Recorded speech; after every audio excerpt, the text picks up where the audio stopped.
Hey guys, insight number 3, we're in Abraham 1, and we're going to look at verse 15, but if you want to know how you get to that point, there's a little picture, hieroglyphic-y thing at the beginning, and this book was from the writings of Abraham while he was in Egypt. So we get to learn a little of the backstory. This is what Joseph Smith translated from some papyrus that he got, and papyrus today means just a fancy paper brand, but back then was how they wrote stuff, right? What they wrote on, because they had paper technology way back then. Pretty cool, right? Not so available in the Americas, which is why we have plates. Okay. Anyway, so verse 15, he's gonna go get sacrificed because of the bad thing he did, which I think is actually pretty darn cool, or what he did. To end up in that position, and I probably would have done the same thing, and actually I could sort of see myself from heaven going, yeah, you go, Abraham. But anyway, it really annoyed his father, so much so that his father put him up for sacrifice. So he's on the sacrificial table. There's actually a little video in our Come Follow Me this week that you can watch, taken from like a greater video, just a little snippet of this little scenario. So it's like a minute long, so watch that with your family, because even the kids are going to be like, and it's not too graphic for little kids, it's all good.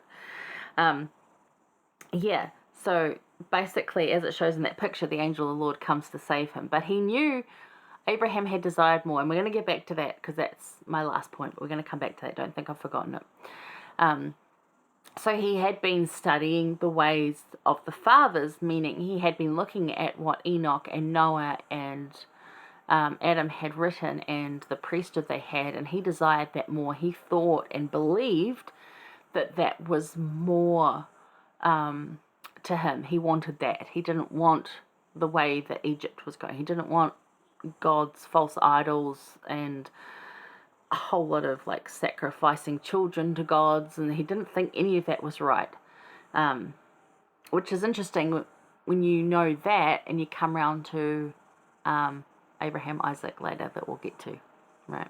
It sort of makes more sense. Okay, so anyway, 15, it says, and as they lifted up their hands upon me that they might offer me up and take away my life, behold, I lifted up my voice unto the Lord my God, and the Lord hearkened and heard, and he filled me with the vision of the Almighty, and the angel of his presence stood by me, and immediately unloosed my bands. So, and then it goes on to say what he said, and Abraham, we know, got away, obviously, because he lived, and left that area because he needed to.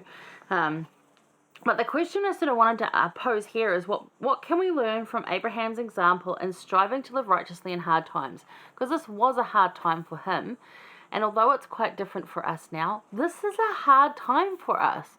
COVID is kicking our butts, right? We're trying everything we can. I got my 3rd vaccination, and it's making me feel ugh. And there'll be some of you out there that go, why did you get vaccinated in the first place? It's like, well, I believe in it, and that's a personal choice. I respect yours, respect mine, so leave that there. But it's awful, and a lot of the friends I know that are not around me, because it's spreading around us, and we're supposed to hit a peak in New Zealand around mid-March, of over 1,000 cases a day of the Omicron variant. It's killing the economy. It's killing just trying to buy stuff in the supermarket. The supply chains are all messed up. Everything is just blah. This is hard for us. Might not be hard for some other people, but it's hard for us. And let's recognize that and honor that this is hard for us, and it's okay that it's hard for us. If we are missing those things in our lives, like family gatherings, if we are missing that dinner out or that family vacation, if we are missing those things, that's hard for us. And other people might go, oh, boo-hoo you. It's like, well, okay, sure, but this is hard for us because everyone has different hard things. So, what can we learn during hard times from Abraham's example to strive righteously? What can we learn? What did he do? He called on the Lord. That's the one thing that we can learn from right there. One thing. There's more we can learn from, but there's one big one. I wanted to tell briefly about our area presidency's message. They played that on the 5th Sunday, which for us was last Sunday. And I could tell just from, it was hot like it is today, about 30 or 90 degrees, if you're American.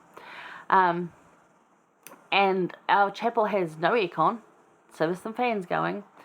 We've got to wear masks inside. Like, don't take them off, leave them on, which just makes it even hotter. So we're having trouble breathing. We're all exhausted and tired. It's the end of the school holidays for us here. It's the end of the summer break, if that's what you want to call it. And we're just over it. So many people are over it. We're all in survival mode. And we're just trying to get through today. And they presented this beautiful plan with 5 really great points that I really want to just like expound on, because that's where you turn when things are hard. You turn towards the temple. You turn towards devoting service to others, because that's what Christ would have you do. You turn towards reading the scriptures. You turn towards daily prayer.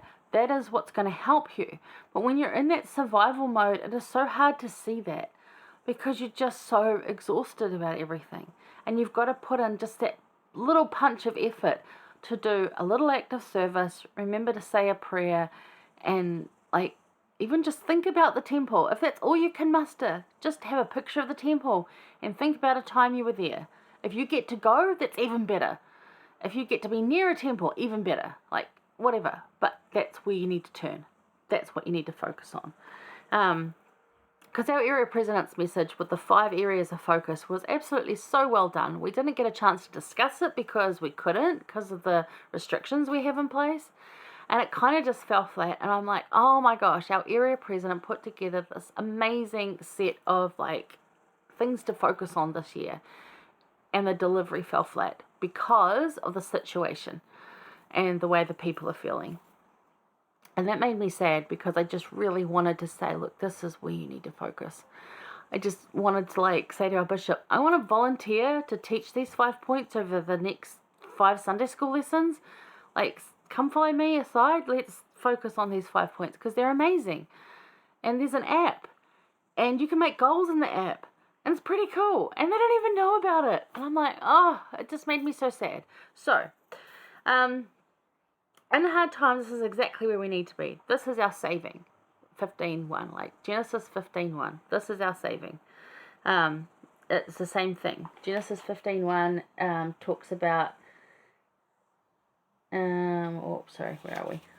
Sorry, hold on. Yes, this is amazing. It's Jesus Christ coming to talk to Abraham, and talks about being his shield and his reward. So it's great reward. So he's not only his saving grace, he's also his exaltation. So yes, I save you, but also I'm going to boost you to be even better than you are now. So that's where we need to turn. So we must follow this type of prophet example that Abraham gives here, and embrace living in our covenants like President Nelson has told us to do. Live in your covenants. Embrace that. It is safety, and the only way we will survive these times. It is the only way we can do that. You've got to get that little bit of effort, whatever you can muster. You know, the vacuuming can wait. Have a focus on the temple. Have a focus on Christ. Put a bit of effort into scripture study, because then you will have strength to do the vacuuming. Like I did this morning, even in this heat, because I read my scriptures first. It works. I can't explain it, but it works, right? You think, I've got enough options, I've got enough strength to do the one thing. But actually, if I read the scriptures and then I have a prayer, that's 2 things. And then suddenly I've actually got strength to do the other things that I needed to do today. I don't know how to explain that, other than the Lord provides it. I'm going to claim what Amulek said in Alma 26 about the Lord being my strength. And to me, I'm nothing. He is my strength. But anyway, President Ballard, he said, because I've already gone way over time here, President Ballard said, balance your life with spiritual experiences that remind and prepare you for continued daily ministering to others, because that is where you're going to find your peace and safety right now. So balance your life with spiritual experiences.